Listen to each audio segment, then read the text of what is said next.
저를 한번 따라하시기 바랍니다. 내 인생에 하나님의 은혜가 필요합니다.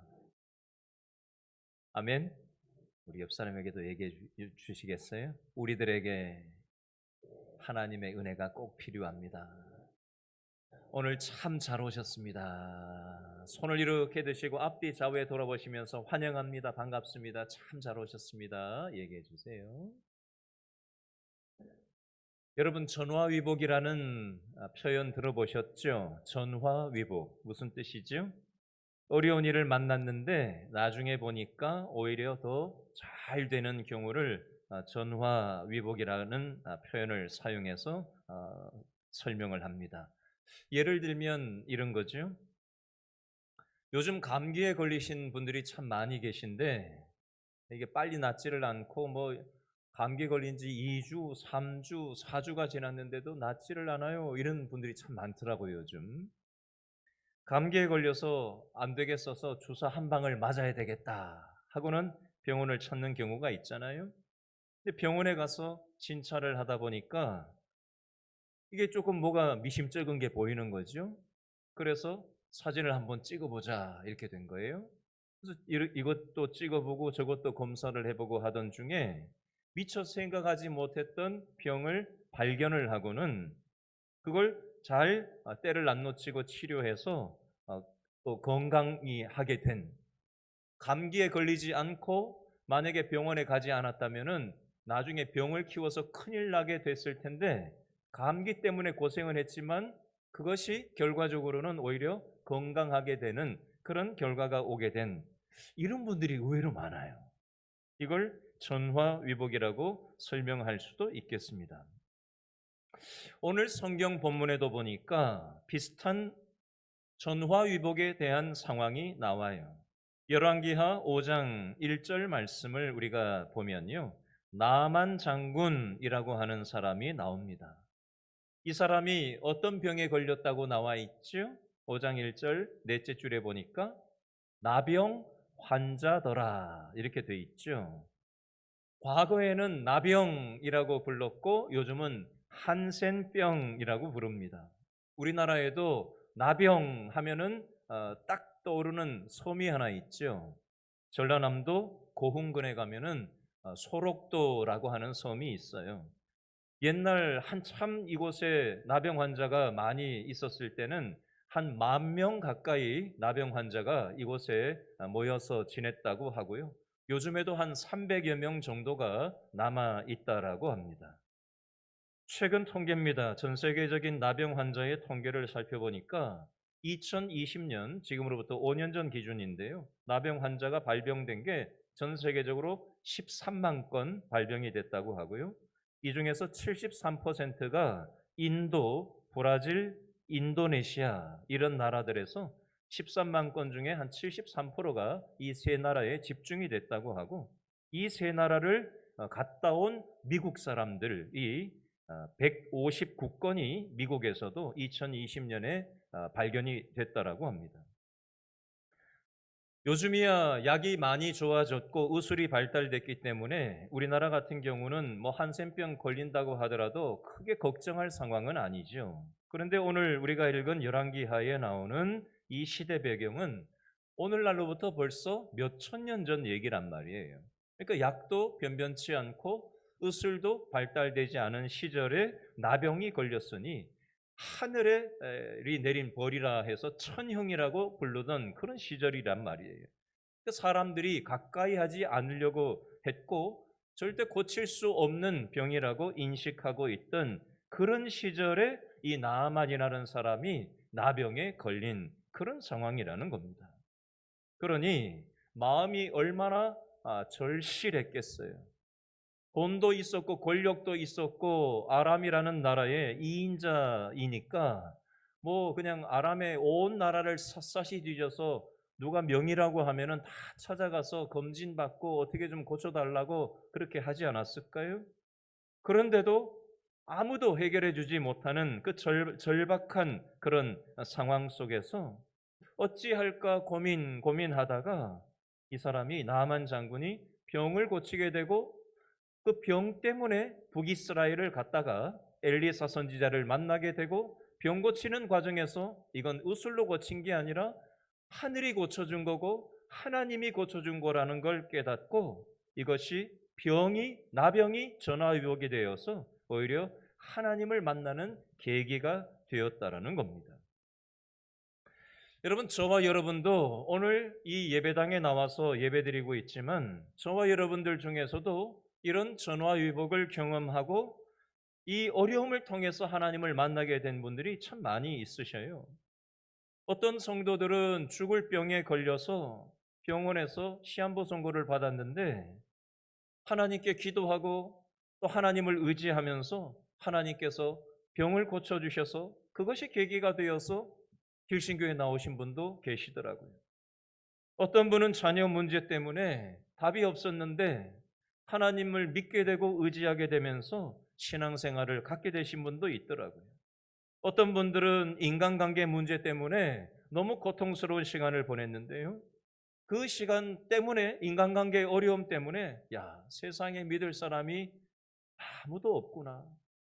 그러면 세상에 믿을 사람이 없으면 누구를 믿어야 되나? 땅만 쳐다보고 이 사람 저 사람 의지하고 쳐다봤는데 의지 대상이 없으니 사람이 아닌 누구를 의지해야 될까 하다가 하나님을 찾게 되신 분들도 있더라고요.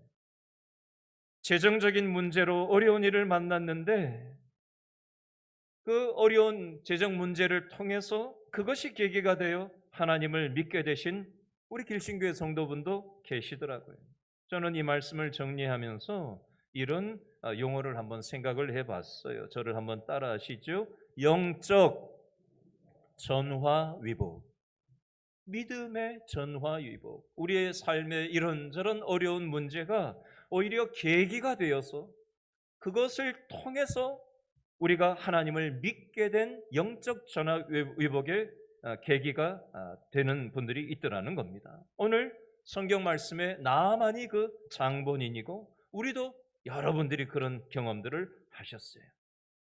자, 그러면 오늘 성경 본문에 나오는 나만 장군은 어떤 사람이었는지 한번 살펴보도록 하겠습니다.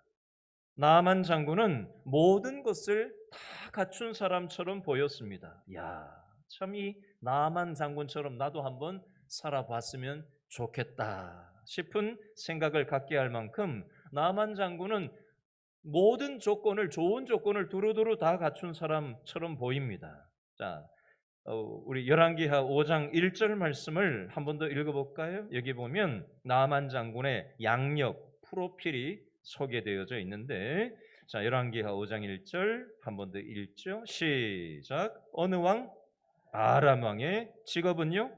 군대 장관. 이름은요? 나아만은 그의 주인 앞에서 어떤 평가를 받았어요? 크고 존귀한 자니 이는 여호와께서 전에 그에게 아람을 구원하게 하셨습니다. 그는 어떤 사람이었다? 큰 용사이나 어떤 병이 있었어요? 나병 환자더라. 아멘. 나아만 장군은 아람이라는 나라의 군대 장관이라고 소개하고 있는데 아람이라는 이 나라는 요즘은 없어요. 요즘 현대에서 아람이라는 나라는 어느 위치에 있냐면 현대 이스라엘이 있잖아요. 지중해 연안에 입모양의 지중해 연안 끝자락에 있는 이스라엘 나라 여러분 아시죠? 이스라엘 나라 바로 위가 레바논이고요. 레바논 바로 오른쪽에 북동쪽에 있는 나라가 시리아라는 나라가 있는데 오늘 성경에 나오는 아람이라는 나라는 그 당시에 현대 시리아에 위치하는 지점에 있었던 게 바로 아람 나라라고 이해하시면 되겠습니다. 이 아람 나라의 군대 장관은 오늘로 치면은 국방부 장관쯤 되는 사람이라고 생각하시면 되겠고 그 당시 아람 나라의 2인자쯤 되는 사람이다라고 이해하시면 크게 다르지 않겠습니다. 여러분의 이해를 돕기 위해서 이 국방부 장관이 연봉이 얼마나 되는가 제가 좀 검색을 해서 찾아봤더니 우리나라 국방부 장관쯤 되면은 대략 한 연봉이 한 1억 5천에서 한 2억 원이 넘어가더라고요. 그리고 연금을 받는데 연금이 뭐 한 5, 600 이상을 죽을 때까지 받는다고 하더라고요. 전용 헬기도 나오고 비서실장도 붙고 뭐 여러 가지 혜택이 뭐 수도 없이 붙는데 제가 하도 많아 가지고 다 소개를 못할 정도예요. 그 세상에서 봤을 때, 야, 나도 저렇게 출세를 했으면 좋겠다. 우리 자식이 저렇게 출세했으면 좋겠다. 저렇게 연봉이 셌으면 좋겠다. 저런 특권을 누리면서 혜택을 누리면서 은퇴 후에도 저렇게 죽을 때까지 보장받으면서 살았으면 좋겠다. 누구나 다 부러워하는 위치가 바로 나만 장군의 위치였다는 겁니다. 그런데 이 사람에게도 문제가 있다라고 성경은 소개하고 있어요. 자, 큰 용사이나 영어식 성경에 보면 but이라는 단어가 나와요. 한글에는 그냥 흐릿하게 표현이 큰 용사이나 나병 환자더라 이렇게 되어 있는데 영어 성경에 보니까 큰 용사였다. 그러나 그는 나병 환자다라고 표현을 명확하게 구분해서 설명을 하고 있습니다. 이것을 다른 말로 설명하면 이렇습니다. 나만 장군은 완전한 사람이 아니었다. 나만 장군도 불완전했다라는 걸 알 수 있고요. 연봉도 많고 퇴직 후 죽을 때까지 보장됐지만 이 나만 장군은 이 나병이 걸려서 하늘이 내린 벌에 걸려서 질병에 걸려서 행복하지 않았고요. 절박함이 있었고요. 고통이 있었고요. 이것 때문에 절망을 안고 살아가는 삶이 이 나만 장군의 삶이었다는 겁니다. 여러분, 아무리 돈이 있으면 뭘 할 거예요? 아무리 권력이 있으면 뭘 할 거예요? 아무리 노후가 보장되면 뭐 합니까? 이 질병 때문에 절박한 마음 때문에 허무하고 비참한 마음을 가지고 한탄을 하면서 살았던 것이 나만의 상황이었다는 겁니다. 이름을 제가 대면은 알만한 어떤 재벌의 이야기입니다. 이분은 대통령도 부럽지 않을 만큼 재력이 있었던 사람인데 말년에 건강이 악화되고 나니까 고기도 못 먹고 밥도 못 먹고 맛있는 것, 비싼 것도 못 먹고 먹을 수 있는 거는 뭐밖에 없었을까요? 죽밖에 못 먹게 됐답니다. 건강을 잃어버리고 나니까 인생이 어떻게 여겨졌을까요? 허망한 마음이 들어오더라는 겁니다. 여러분, 성경에 솔로몬이라는 왕 여러분 많이 들어보셨잖아요? 성경에 나오는 수많은 왕들이 있는데 교회 다니는 사람들만 솔로몬 아는 거 아니거든요. 교회 안 다니는 사람도 솔로몬 왕을 알 만큼 이 수천 년 전에 솔로몬 왕은 엄청난 땅덩어리와 엄청난 재력과 엄청나게 잘 나가던 전 세계 역사를 통틀어서 솔로몬 하면은 교회 안 다니는 사람도 알 만큼 대단한 위세를 떨쳤던 왕이 솔로몬 왕이었습니다.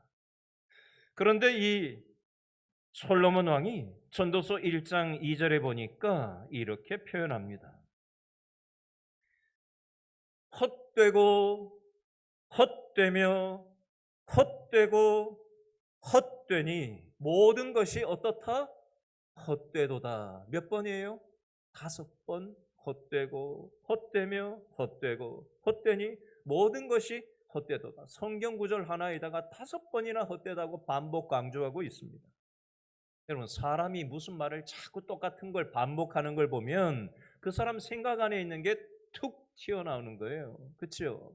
사람 마음속에 있는 게 그 사람의 반복되는 말 속에 나도 모르게 툭 튀어나오게 되어 있는 겁니다. 솔로몬이 돈도 많았고 대단한 권력이 있는 사람이었지만 헛되고 헛되며 헛되고 헛되니 모든 게 헛되도다라는 걸 말한다라는 것은 솔로몬 마음속에 돈이 있어도 헛되고 권세가 있어도 헛된 것이 인생이다라는 걸 생각하고 마음속에 있었던 게 말로 툭 튀어나온 거예요.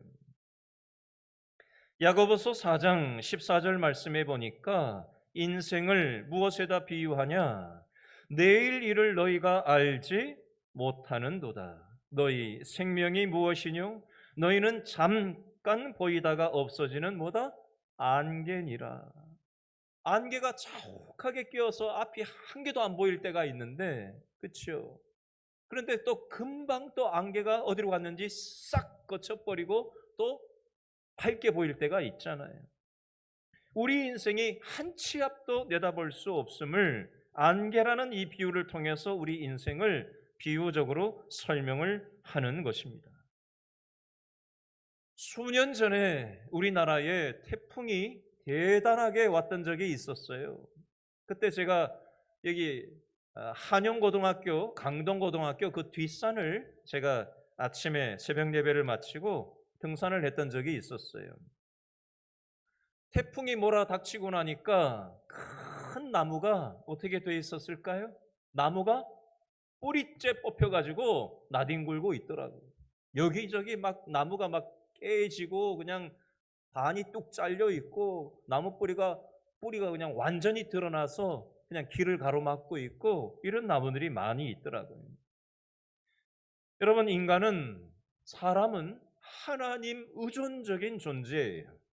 사람이 돈에다가 뿌리를 받고 인간관계에다가 뿌리를 받고 세상에 어떤 의존할 만한 것에 뿌리를 받고 살아가면 여러분, 사람이 영원하지 않잖아요. 인간관계가 뿌리가 뽑힐 때가 있고, 야, 사람 믿을 게 못 되는구나. 돈에다가 뿌리를 받고 살다 보면 돈 가지고 해결 안 되는 거 많잖아요. 야, 돈으로 안 되는 거 많구나. 여러분, 우리는 누구에다 인생의 뿌리를 내리고 살아야 돼요? 하나님 의존적인 존재로 하나님께 뿌리를 내리고 살아가야 되는 존재예요. 그런데 우리의 영혼이 하나님 아닌 다른 것에 뿌리를 내리고 살아가면 그것이 미천이 드러나는 상황을 딱 맞닥뜨리면 절망이 찾아오고 인생의 허무가 찾아오고, 야, 건강 아무것도 아니구나, 인간관계 아무것도 아니구나, 돈 아무것도 아니구나, 내가 그렇게 의지했던 거, 그렇게 추구했던 나의 꿈, 내가 이루려고 했던 거 아무것도 아니구나, 이거 가지고 인생이 만족되는 게 아니구나. 그때서야 우리는 깨달을 때가 있는 거 아니에요?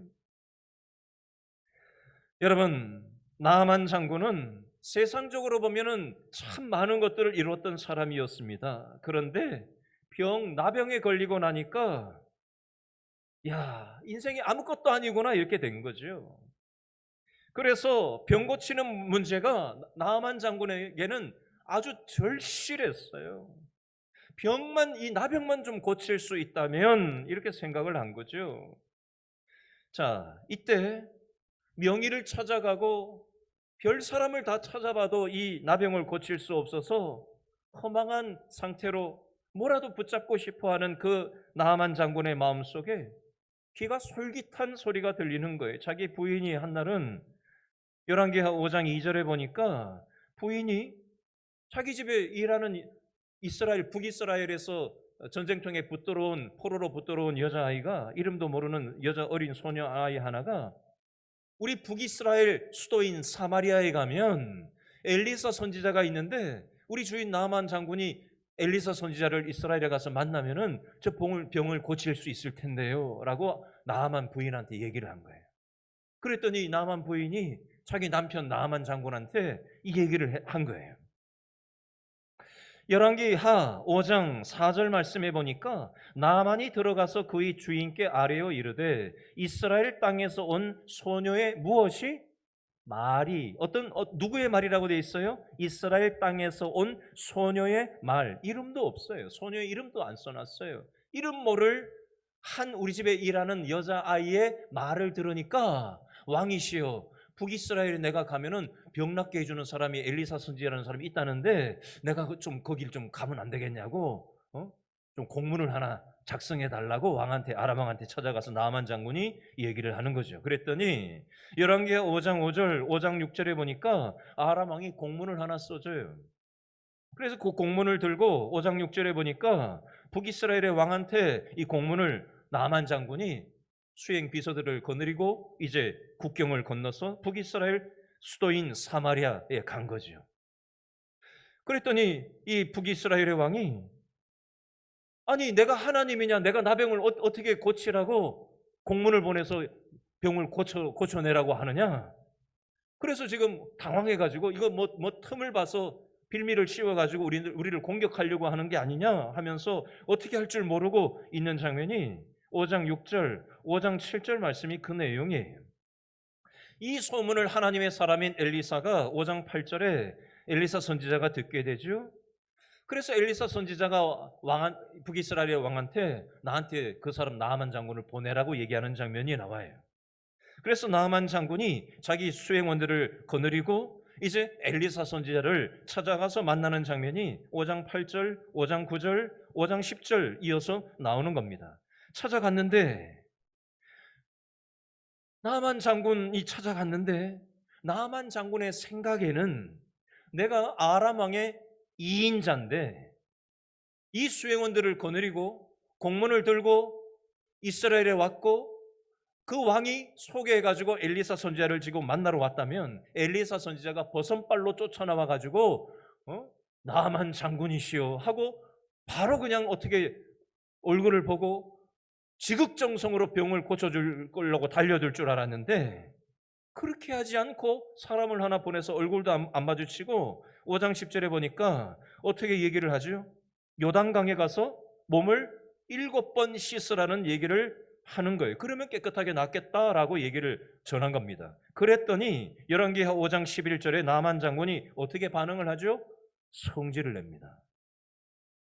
내 생각에는 내가 아람 왕의 2인자고 북이스라엘 왕이 소개해가지고 엘리사 선지자를 만나러 왔는데 내 얼굴도 안 보고 저 따위 소리를 한단 말이야? 그래서 성질을 내면서 내 생각하고 다르다라고 하면서 아니 우리 아람 나라에도 이 요단강보다 훨씬 더 수질이 깨끗한 강도 있는데 12절에 보니까 아바나와 바르발이라는 강도 이 요단강 북이스라엘에 있는 물 수질보다 훨씬 좋은데 씻으면은 우리 나라에 가서 씻지 여기에서 씻는다고 뭐가 달라지겠나?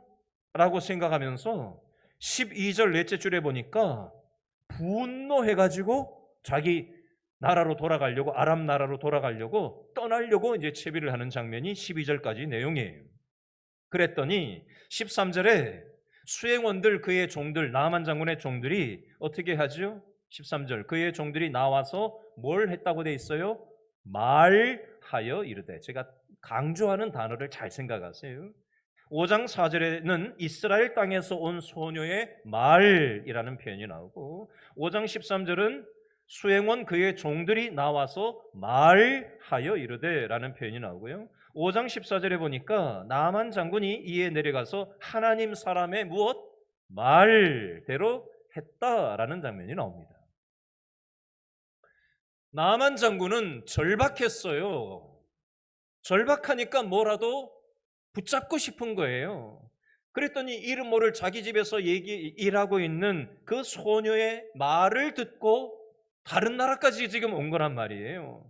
근데 자기 생각하고 다른 반응이 오니까 성질을 내면서 분노를 내면서 돌아가려고 하는데 자기 수행원 종들이 그 밑자의 본전인데 뭐 어려운 일도 아닌데 여기까지 오셨는데 한번 하라는 대로 해보시죠 라고 종들이 말하는 걸 받아들이고 14절에 나만 장군이 하나님 사람의 말 엘리사 선지자의 말을 믿음으로 받고 믿음으로 요단강에서 7번 씻는 장면이 14절에 나오고 그리고 나서 깨끗하게 나병이 고침받는 기적적인 일을 체험하게 됩니다. 그리고 나서 열왕기하 5장 15절에 보니까 나아만이 믿음의 고백을 해요. 열왕기하 5장 15절 한 번 더 읽어볼까요? 시작. 나아만이 모든 군대와 함께 하나님의 사람에게로 돌아와서 그의 앞에 서서 이르되 내가 이제 이스라엘 외에는 온 천하에 신이 없는 줄을 아나이다. 청하건대 당신의 종에게서 예물을 받으소서 하니. 자, 이 중에서 보니까 내가 이제 이스라엘 외에는 온 천하에 신이 없는 줄을 아나이다. 다른 말로 하면 하나님이 살아계시구나 깨달은 거예요. 우슬로도 안 되고 어떤 명의도 고칠 수 없었는데 이 나병을 고쳐지는 걸 보니까 하나님이 계신가 보다. 온전한 믿음, 성숙된 믿음이라고 보기는 어렵지만 그래도 무언가 하나님에 대한 믿음이 조금이나마 들어가는 믿음의 고백이 지금 나아만에게서 나오고 있더라는 겁니다. 여러분, 제가 아까 세 군데 강조했죠. 이름 모를 소녀의 말을 통해서 첫 번째, 자기 수행원 종들의 말을 통해서 세 번째 14절, 하나님의 사람 엘리야 선지자의 말을 수용하고 나니까 하나님의 기적의 역사가, 믿음의 역사가 나타나는 겁니다. 근데 반대로 5장 11절에 보니까 나아만이 성질을 내면서 내 생각에는 이거 못 받아들이겠다 했을 때는 믿음의 역사가 나타날 수 없어요. 여러분, 신앙은 자기 생각 가지고 하는 게 아니에요. 신앙생활은 자기 상식으로 하는 게 아닙니다. 신앙생활은 자기의 입맛대로 하는 게 아니에요. 내 이성으로, 내 상식으로, 내 경험으로 받아들일 수 없고 이해되지 않고 할지라도 믿음의 말을 받아들이고 수용하고 믿음으로 움직이기 시작할 때 믿음의 역사가 그 인생 가운데 체험되게 되는 것입니다. 나아만이 지금 이걸 경험하고 있어요. 만약에 나아만이 이렇게 나병이라는 질병에 걸리지 않았다면 다급할 일도 없고 절실한 마음이 생길 일도 없고 소녀의 말을 가짜게 여겼겠죠. 누가 이름 모를 자기 집에서 일하는 종 얘기를 듣고 다른 나라까지 왕한테 가서 허락해달라고 공문 받고 거기까지 가겠어요. 어떤 면에서 나아만의 이 나병이라는 인생의 어려운 문제가 계기가 되어서 절박해지니까 소녀의 말도 듣게 되고, 여러분, 군대 장관이, 국방부 장관이 자기 수행원들 말 잘 듣겠어요? 안 듣겠어요? 안 듣죠. 절대 안 듣죠. 근데 수용원의 말을 받아들이는 거예요. 자기 생각하고 다른 엘리사 선지자의 말을 믿음 없는 교회 안 다니는 사람이 신앙의 가치를 받아들이겠냐고요. 절대 안 받죠. 근데 절박하니까 이 이름 모를 소녀, 자기 수행원들의 말, 자기는 기독교 신앙도 요즘으로 치면 없으면서 하나님의 가치를 믿음으로 받아들이는 거예요. 그럴 때 하나님의 역사가 나타나는 겁니다. 고린도전서 1장 21절에 보니까 하나님의 지혜에 있어서는 이 세상이 자기 지혜로 하나님을 알지 못하므로 하나님께서 전도에 미련한 것으로 믿는 자들을 구원하시기를 기뻐하셨도다. 아멘.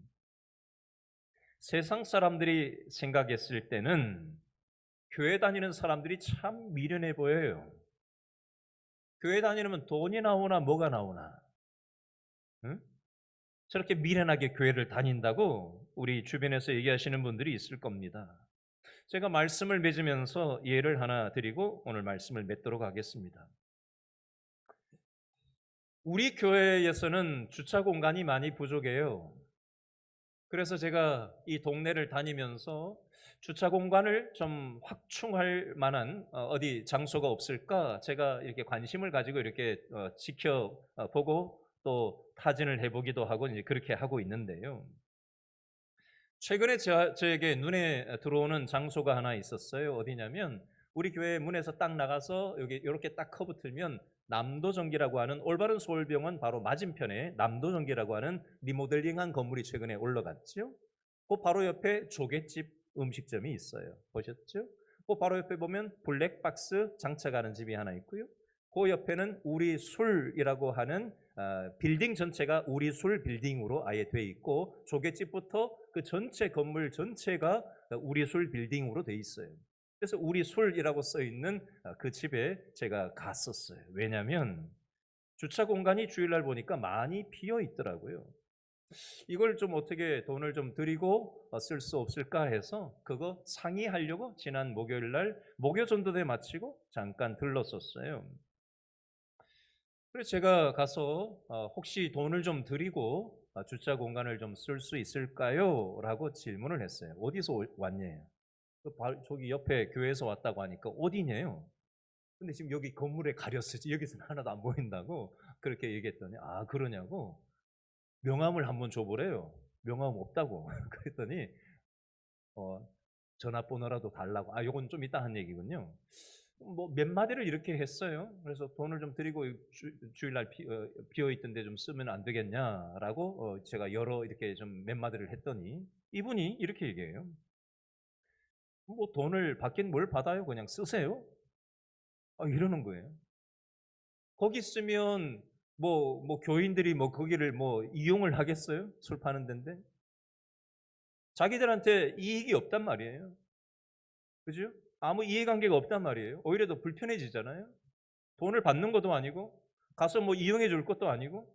근데 그분이 그냥 되게 순순히 그 얘기를 먼저 꺼내시더라고요.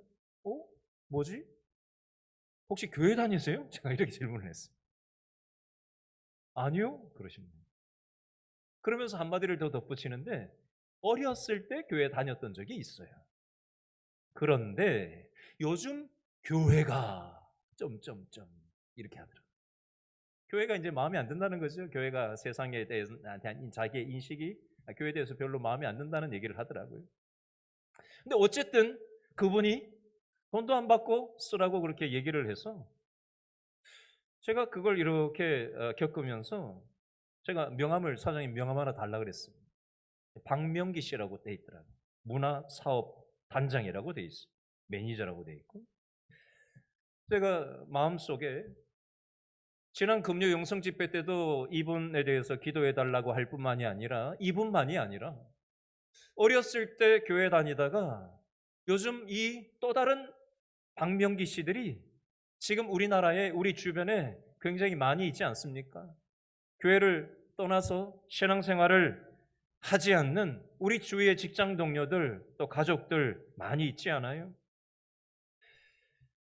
우리의 작은 말 한마디, 우리의 작은 모습을 통해서 이름 모를 한 어린 소녀의 말을 통해서 이 나병 환자였던 이 나아만이 회복되고 또 수행원이었던 이 종들의 말을 통해서 또 믿음의 사람 엘리사의 말을 통해서 나아만 장군이 하나님을 믿게 됐던 것처럼 주차 문제 때문에 찾아갔지만 저는 긍정적인 인간관계를 통해서 저분의 마음속에 하나님을 다시 찾는 마음이 있었으면 좋겠다. 그리고 저분만이 아니라 한국 사회의 교회의 부정적인 모습으로 인해서 교회를 떠난 수도 없는 또 다른 박명기 씨들이 하나님께로 돌아오는 일들이 우리의 말을 통해서 우리의 행실을 통해서 일어났으면 좋겠다. 이런 생각을 가지고 말씀을 준비하면서 그런 기도가 나왔습니다. 기도하겠습니다.